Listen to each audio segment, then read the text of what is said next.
வணக்கம். நம்ம சேனலுக்கு தொடர்ந்து ஆதரவளித்துக் கொண்டிருக்கும் நல்ல உள்ளங்களுக்கு நன்றி. தொடர்ச்சியாக ஆதரவு கொடுங்க. காலையிலிருந்து இடி ரெய்டு, இந்தியாவை உழுக்கக்கூடிய இடி ரெய்டு, 100 அதிகாரிகள் களமிறக்கப்பட்டிருக்கிறார்கள். எங்கன்னு நான் சொல்லவே வேணாம், உங்களுக்கே தெரியும். நீங்கள் கேட்கலாம், தமிழ்நாட்டில் இல்லைங்க, நான் செய்தி படிக்கல. அப்போ என்னங்க, கண்டிப்பாக வெஸ்ட் பெங்காலில் தான் இருக்கும். வெஸ்ட் பெங்காலில் தான். ஏன் இந்த இடி ரெய்டு? அங்கேயும் ஜார்க்கண்ட்லேயும் நிலக்கரி சம்பந்தமான ஸ்கேம் நடந்திருக்குது அப்படிங்கிறத வச்சு இடி உள்ளே வந்திருக்கு. குறிப்பாக அவங்க ஒரு 25 தொகுதியில் இருக்கக்கூடிய திரிணாமுல் கட்சி ஆளுங்களை கணக்கு பண்ணிட்டு இருக்காங்க.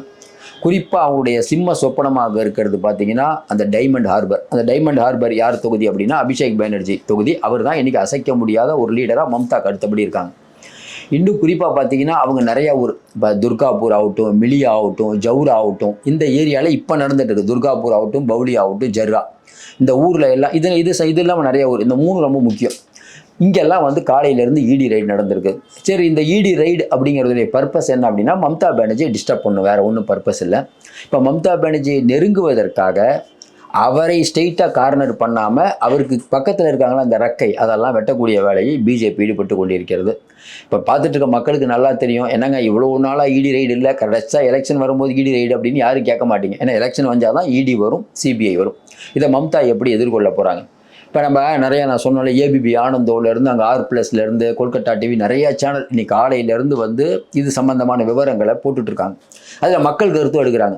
மக்களில் பெரும்பாலானவங்க சொல்கிறது என்னென்னா பிஜேபி பழிவாங்கும் நடவடிக்கையில் ஈடுபடுது. அதாவது மம்தா நல்லவங்க இல்லைங்க, ஆனாலும் பிஜேபி நல்லதில்லை. இதான் இன்றைக்கி இருக்கக்கூடிய மக்களுடைய பெரும்பான்மையோட மக்களின் கருத்து. அப்போ இன்றைக்கி இடி அப்படிங்கிற ஒன்றுக்கு அங்கே என்ன சிக்கல் வருது அப்படின்னா இன்றைக்கி அவங்க ரெய்டு சாதிச்சிட்டாங்க. ஏன்னா டக்கு டக்கு டக்குன்னு வந்தாங்க, 100 இடத்துல அனுப்பிவிட்டாங்க. இப்போ திரிணாமுல் காங்கிரஸ் உஷாராயிரும். திரிணாமுல் காங்கிரஸ் என்ன பண்ணும் உங்களுக்கு தெரியும், இதுக்கு முன்னாடி என்ன பண்ணாங்கன்னு. கொஞ்ச நாளைக்கு முன்னாடி இதே மாதிரி தான் இடி ரைடு பண்ண ஒரு கிராமத்துக்கு போய் அவங்க ஒரு வீட்டு கதவை தட்டி ரைடு பண்ணுறேன்னு போக ஊரில் இருக்க மொத்த மக்களும் சேர்ந்து அடின்னு அடித்து இடி அதிகாரிகள் மண்டையெல்லாம் உடைச்சிட்டாங்க. இன்றைக்கி வரைக்கும் கேஸ் நடந்துட்டு இருக்குது. ஊர் மக்கள் மேலெலாம் கேஸ் இருக்குது. அப்போ மற்ற மாநிலங்களைப் போல இன்றைக்கி மம்தா பானர்ஜியுடைய மேற்கு வங்காளத்தில் இவங்க ஆட்டம் செல்லுபடி ஆகாது. குறிப்பாக பார்த்தீங்கன்னா இது மம்தா பானர்ஜிக்கு ஒரு பெரிய ஒரு அனுதாபனால ஆயிரும். கொஞ்ச நாளைக்கு முன்னாடி எஸ்ஐஆருக்கு எதிராக அவங்க ரோட்டில் நடந்ததுக்கே கூட்டத்தை பார்த்தோம். அதாவது பீகார் இன்றைக்கி இருக்கக்கூடிய மேற்கு வங்காளத்தை பொறுத்த வரைக்கும் அங்கே கிட்டத்தட்ட 1.5 கோடி பேர் சட்டவிரோதமாக குடியேறியிருக்காங்க. அவங்க தான் மம்தாவுடைய ஓட்டு. அவங்கள காலி பண்ணணும் அப்படிங்கிறது இன்றைக்கி பிஜேபியோடைய திட்டம். அது உண்மையும் கூட. ஊடுருவக்காரர்கள் நிறைய பேர் தான் இருக்காங்க.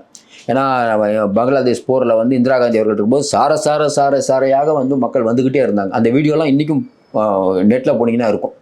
அப்போ அவர்களை குறிவைத்து பிஜேபி ஒரு விஷயம் பண்ணியிருக்காங்க. மம்தா இந்த பக்கம் சொல்லிட்டாங்க, கண்டிப்பாக எஸ்ஐஆர் அமுல்படுத்தக்கூடாதுன்னு. அவங்க ஏகப்பட்ட வேலை பண்ணுறாங்க.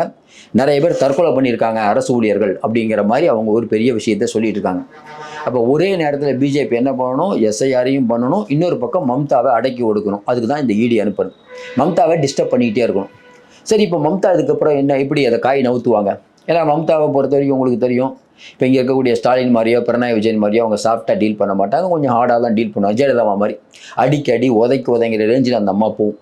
சொல்ல முடியாது. தெருவில் இறங்கினாலும் திரிணாமுல் தொண்டர்கள் தெருவில் இறங்கினாலும் ஆச்சரியப்படுவதற்கு இல்லை. ஏன் மாநில அரசினுடைய அரசு ஊழியர்களை சென்ட்ரல் கவர்மெண்ட் ரொம்ப பணிச்சுமை வாங்குது அப்படிங்கிறத வலியுறுத்தி பண்ணலாம்.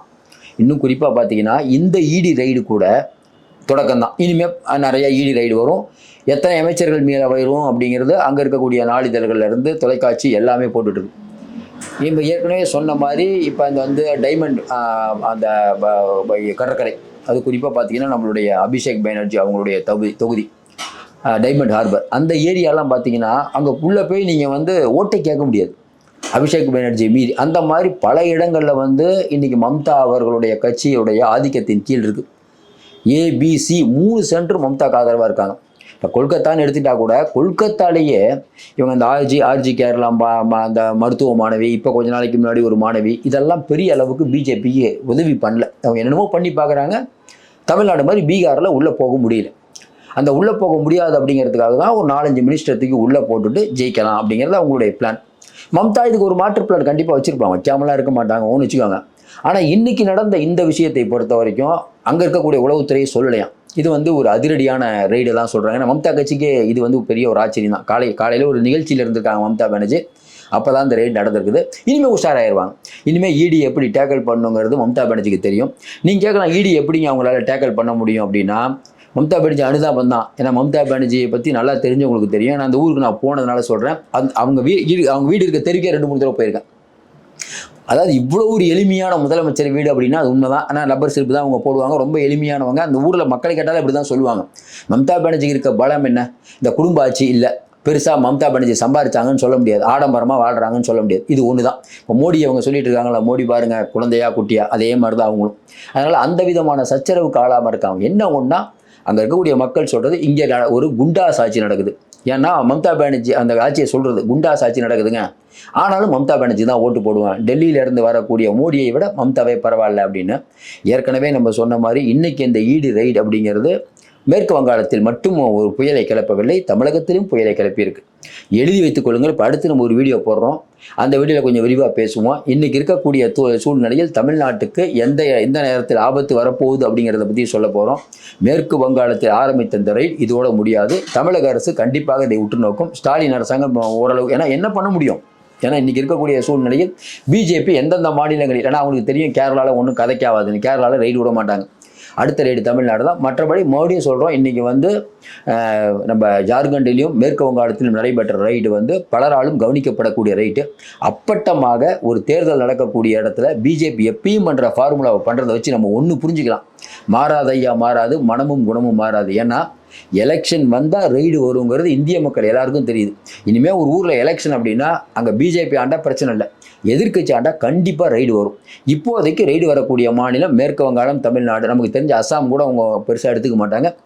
இதில் கேரளாவில் உங்களுக்கு ஆள் இல்லை. இன்னொன்று பினராயி விஜயன் பாதி சங்கி ஆகிட்டார். அங்கே எப்படி காங்கிரஸ் ஜெயிக்க போகுதுங்கிறது பிஜேபிக்கு தெரியும். அதனால் அடுத்து தமிழ்நாடு தான். இன்றைக்கு மம்தா பானர்ஜிக்கு கொஞ்சம் ஆட்டம் காண வைக்கிறது. ஆனாலும் தொடர்ந்து நம்ம இதுக்கு தான் சொல்கிறோம்.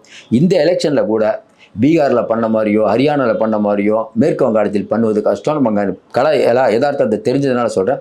அவ்வளவு ஈஸியாக மம்தாவை இவர்களால் அகற்றிவிட முடியாது. தொடர்ந்து ஆதரவு கொடுங்கள். மீண்டும் சந்திப்போம். நன்றி, வணக்கம்.